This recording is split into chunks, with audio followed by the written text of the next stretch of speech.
My dream, I'll be honest, I love Ty Burrell, and I love the idea that we were going to match up with Oregon and play each other. But my dream, the year Kansas State started to get some national exposure and a little momentum, is the same year Notre Dame becomes relevant again. My dream was then to go hand them their asses on TV for the national Where championship. does your bile for Notre Dame come from? Because I'm the same way. I'm a Michigan guy. Yeah. And I root Rudy. I rent Rudy hoping he pops a quad at the end. It all just builds up to Rudy lining up and just falling down in a heap with maybe a compound fracture. I got to be honest with you. That's how much I hate Notre Dame. I got to be honest with you. Their fans don't make me love Notre Dame anymore. On Twitter, people. They're like, they are so indignant. Like, as far as like, they are just. I mean, they are Jesus' school, I guess. Like in the I guess he has. They've got that going. They've got that going for him. Yes. But no, every opportunity a Notre Dame fan and an Oregon fan and an SEC fan for that matter gets to give me trouble on Twitter, they do it. All for rooting for Kansas State. Like what's wrong with that? That's Kansas State. It's like a puppy rolling around the lawn. That's I mean, right. honestly, we're there. Who are you bothering?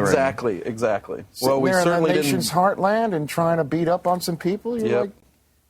I'm just happy that K-State's getting that recognition. Bill Snyder, the Bill Snyder story and what he's done at Kansas State University is a great story. He took the nation's worst football program, like statistically the worst football program, about ready to just go away, that football program was, and turn it into what it is now. It's taken time, and he's done it twice, essentially. We had the Ron Prince era there where he came in and did whatever he did.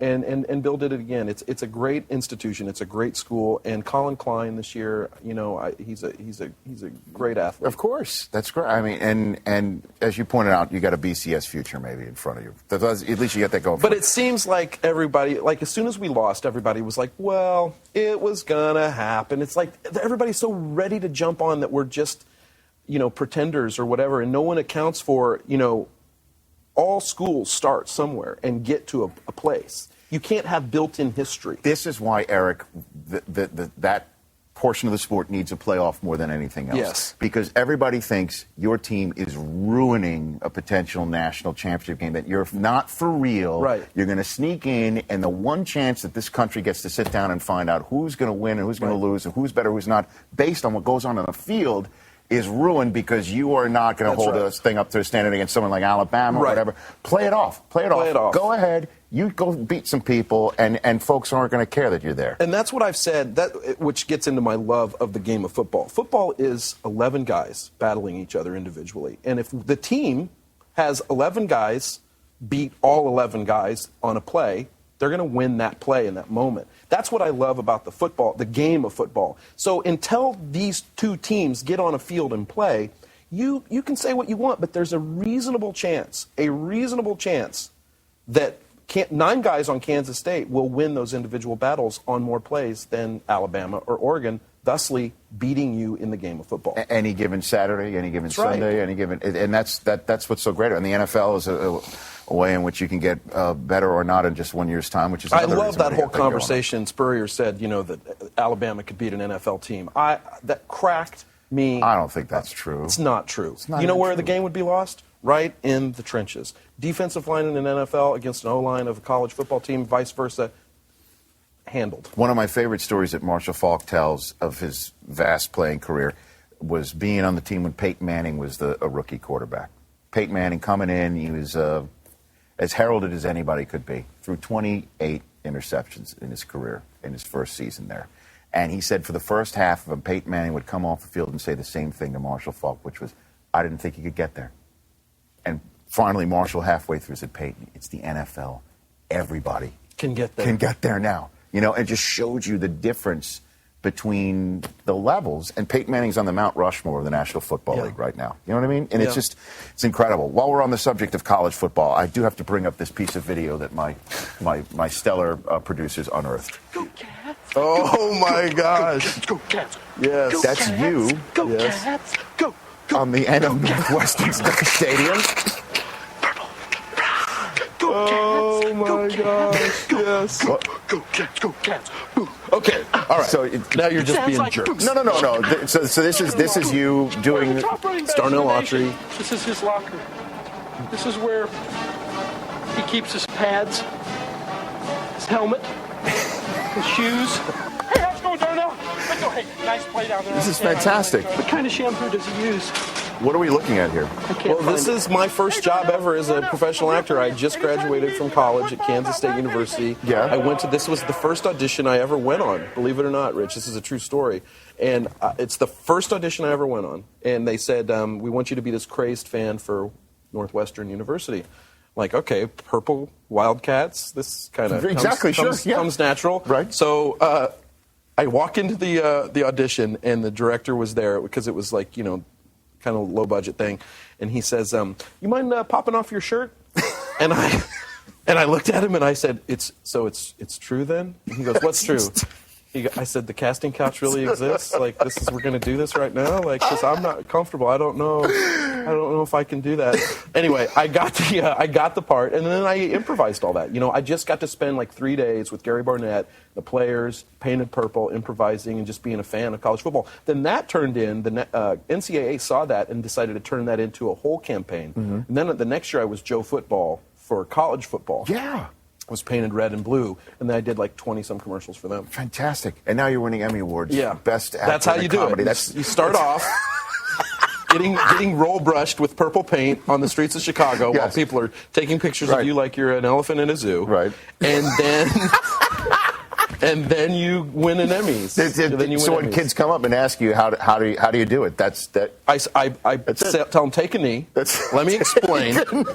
You need to move to Chicago. You need to find somebody that's willing to paint you purple. Yeah. Right. How much fun are you having doing what you're doing in Modern Family? It's the best. It is absolutely the best job as an actor you could ever have, or as I personally could ever wish for, because all I ever wanted to do was make people laugh. You know, I just wanted to entertain people. I didn't know that I wanted to be an actor as a kid. I just knew I enjoyed, you know, entertaining people. And, you know, it took a while. It took 13 years to get the audition that was, you know, Modern Family. That doesn't mean my career wasn't fun and did a lot of fun things, you know, between there and now, the beginning and this. But, you know, it's pinch myself moments every day, every week. Mm-hmm. And we have a clip of you, as I guess you're dressed up in the play of Cats, basically, something like that. I mean, when you read these scripts, I mean, do you think, where do they come up with this stuff? Every week. Every week we show up to a table read and we realize, like, our writers and our producers are amazing, you know, because they keep outdoing themselves, and we take it very serious. People that when they come to visit the set, they're always blown away by the fact that it is a comedy, but it's also like we take our jobs very seriously. And every week we walk back to our trailers or to work or to our cars from the table read, and the cast, you know, I usually walk with Jesse or Ty or somebody, and we always say, you know, the audience has no idea what we just read is coming. Right. And that feels so good that they're always in the hopper, and we're always amazed by what the writers come up with. And Ed O'Neill, I know, has a football past, correct? Yeah, I mean, he played, yeah. Right? I mean, and does he talk about that? Yeah, we talk about football. Actually, again, this is how embarrassing Ty and I seem right now. We were making plans of, like, what our promo would be from the set of Modern Family if K-State and Oregon were in the national championship game. I feel for you here. We were like, so I could convince the whole crew to wear purple. You could convince the whole crew to wear green. Ed O'Neill could come in and say, all the guys are in Youngstown State T-shirts. You know, like, we were coming up with all of it. Oh my gosh! And the table reads when you're reading the scripts the first time must be laugh out loud here. You could sell tickets to something like that. Yes, I think the ultimate fan experience, if you're a fan of Modern Family, would be to come to a table read and sit there, because that's when the creativity is at its most heavy collision, because typically the writers have just finished the draft. We're all coming from shooting or home or working, not getting the material. There's no time to really prepare it like we would do it when we actually shoot the scenes. So you really see the creative process right there. And then to be able to watch the table read and then 4 months, 3 months later, watch what the finished product looks on TV is a real treat. Well, it's just a real treat having you here. I mean, everybody here is such a big fan of yours and your show. Oh, thanks, man. And you're a true guy, man. I mean, Yeah. you're just what you've become and how you made yourself into what you are today. It's the best part. See, It's the best man. part of the job is to get to go and do stuff like this and talk about passions and loves that I've had for years, and now people just care about my opinion. No. Nobody cared before. Well, Eric, I'm just telling you, you've got to come back, and we've got to have you back at a time when your John Alt jersey allows you to wear it. Yeah. That's basically what I think needs to happen. And I think that should. The question is when. When will it come out of hiding? when we draft well. Okay. That's the message that you care to leave Yes. to the folks in Kansas City. Good to see you, Eric Thanks, Stonestreet. Rich. Good luck to you, Yeah. and good luck to Kansas State. Kansas State. As it moves forward. Eric Stonestreet here on the Thanksgiving special. That might be